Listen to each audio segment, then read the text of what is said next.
Ya para este entonces nos hemos dado cuenta que los primeros presidentes de México solamente estaban luchando como niños chiquitos para obtener el poder. Pero ¿qué pasa si te digo que el segundo presidente oficial y legalmente electo sí logró completar su presidencia? ¡Ah, chinga! ¿No me crees? Pues quédate a descubrirlo. What's up, students? Soy yo, estudiante fanático de la historia. Bienvenidos una vez más. Vamos por el sexto capítulo de las biografías de los presidentes. Aquí está la playlist completa por si no lo han visto. Hoy nos toca hablar del sexto presidente, Manuel Gómez Pedraza, pero que realmente fue el segundo o...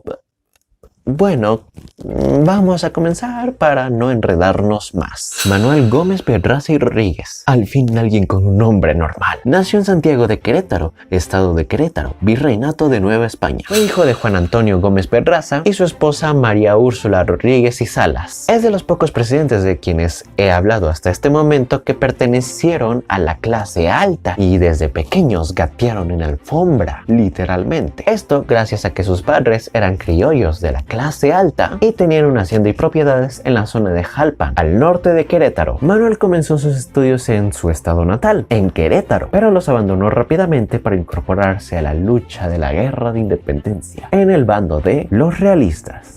¡Qué decepción! Así es, entonces pasemos a ver la participación de Manuel en esta guerra. Como evidentemente era de clase alta y tenía privilegios, en un principio por conveniencia luchó a favor del ejército realista bajo las órdenes de Félix María Calleja en el regimiento llamado Los Fieles de Potosí y rápidamente lo nombraron teniente. Bajo este nombre, Manuel ayudó a la captura del cura José María Morelos y obviamente de igual forma, poco después participó en su fusilamiento. Y estando en el estado de San Luis Potosí, se le nombra teniente coronel y justamente en este momento se firma el plan de Iguala entre Iturbide y Guerrero, y pues como Manuel era seguidor de Agustín de Iturbide, también se une a la buena causa de independizar México, obteniendo en lo que restaba de la guerra y en su cambio de mando 2 ascensos más, primero como coronel primero y después a general. Ahora veamos qué hizo después de que se proclamara la independencia. Gracias a su gran desempeño y fidelidad que le tuvo en todo momento Agustín de Iturbide, vaya, gracias a que le hizo la barba, Iturbide durante su mandato como emperador de México lo nombró como comandante de la Huasteca y después jefe de la Plaza de México, cargos que se le quitaron cuando se desterró y se fusiló Iturbide con la firma del plan de Casamata. A pesar de que en un principio Manuel pueda parecer conservador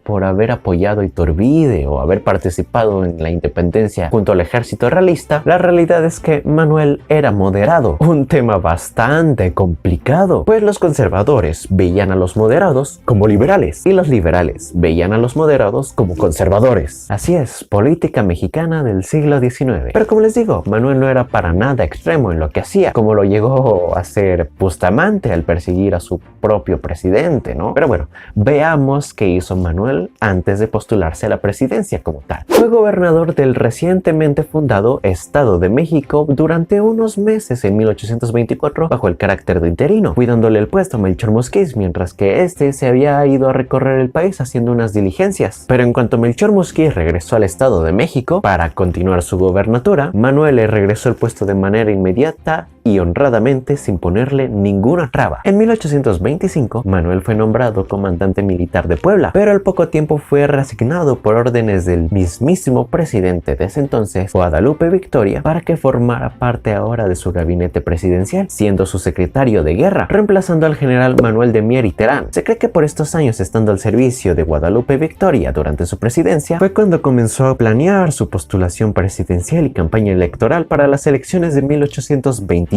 Digo, sabemos cómo fueron los políticos mexicanos de esa época, y cualquiera que estuviese en el puesto de Manuel Gómez Pedraza hubiera dado un golpe de estado, tomar la presidencia y ya está, así de simple. Por lo que bueno, podemos ver que tal vez Manuel no haya sido el gobernador o político más incorruptible en su época, pero al menos le gustaba hacer inicialmente las cosas de manera honrada y como estaban escritas bajo la ley. Es así como llega a las elecciones presidenciales de 1828. Manuel publica su campaña y obtiene una victoria de votos considerablemente por encima de sus contrincantes, es decir, de Vicente Guerrero, quien quedó en segundo lugar, y de Anastasio Bustamante, quien quedó en tercero. Y entonces Manuel Gómez Pedraza quedó electo para el periodo presidencial que iba del 1 de abril de 1829 al 31 de marzo de 1833. Hay que recordar esto muy bien, pero ya conocemos el resto de la historia. El 3 de diciembre de 1828 sucedió el levantamiento llamado el Motín de la Acordada, formado por los generales Lorenzo Alonso de Zavala, José María Lobato y encabezados por el conde Sumae de Santana, quienes no dejaron a Manuel ni siquiera acercarse al Palacio Nacional y mucho menos dejarlo tomar posesión de su presidencia. Gracias a esto y a que recibió muchas amenazas militares, Manuel renunció a sus derechos de presidente electo y a su victoria justa y decidió autoexiliarse y vivir en Francia los siguientes 2 años. Después de esto toma la presidencia Vicente Guerrero y bla bla bla bla bla. Sabemos qué es lo demás que pasó. Manuel intentó regresar a México en 1830, pero en el puerto de Veracruz se le negó desembarcar, por lo que dio media vuelta.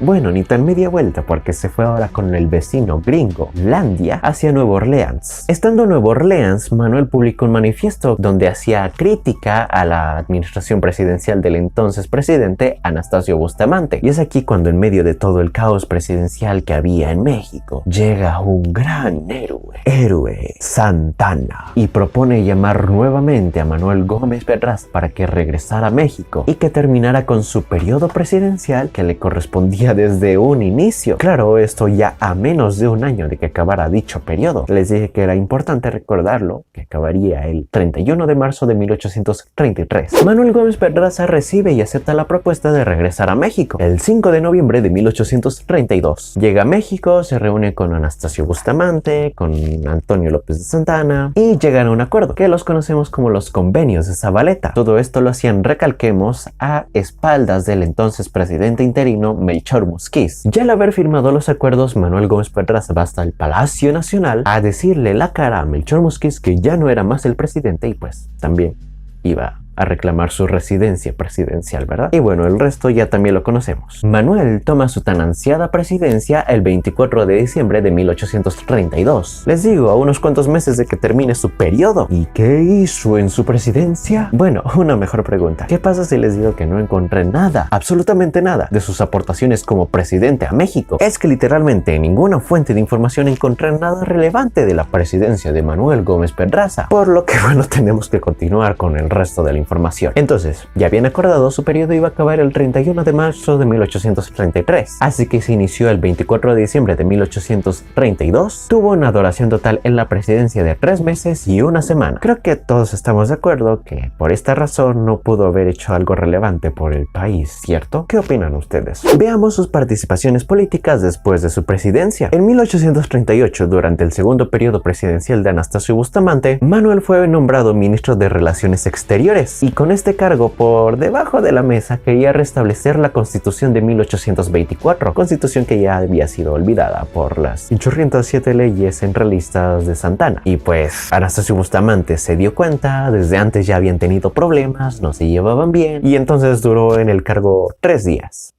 Aún así, Manuel volvió a ser ministro de Relaciones Exteriores en los años 1841 y 1847. Fue diputado en el Congreso de la Unión en 1842. Hacia finales de 1845 se volvió a postular candidato hacia la presidencia, pero fue derrotado por José Joaquín de Herrera. Y a diferencia de otros, él no hizo ningún tipo de revuelta por su derrota. En 1846 formó parte del Consejo de Gobierno, donde a partir de este momento se le distinguió por su gran habilidad de oratoria. En 1848 se volvió presidente de la Cámara de Senadores y durante su periodo en este cargo pronunció uno de los discursos más recordados de México, discurso sobre la guerra contra Estados Unidos, donde México perdió más de la mitad de su territorio, y dio el discurso el 24 de mayo de 1848, día en el que justamente la Cámara estaba discutiendo la firma de los tratados que le cederían los territorios a Estados Unidos, los tratados de Guadalupe Hidalgo. Digo, estuvo muy chido el discurso, emotivo, lo que tú quieras, pero al final se firmaron los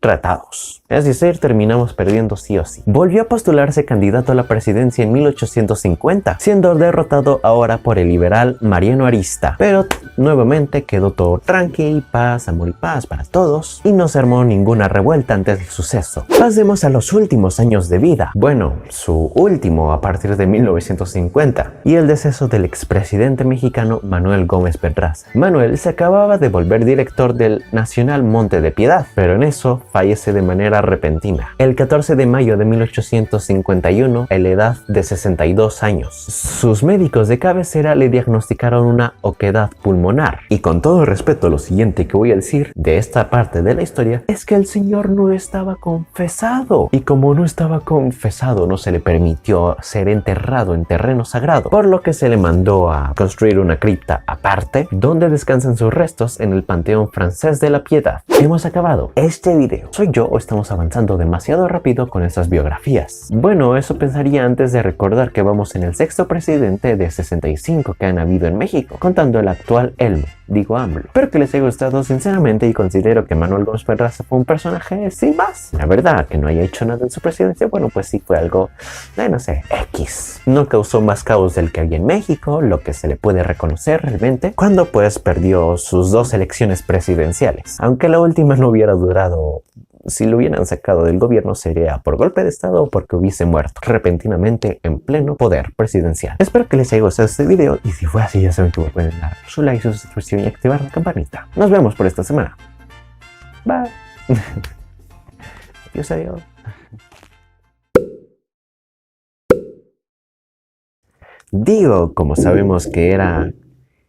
como sabemos y obtiene una victoria considerablemente por Después de esto, Vicente Guerrero toma la presidencia y bla bla bla bla bla. Manuel toma su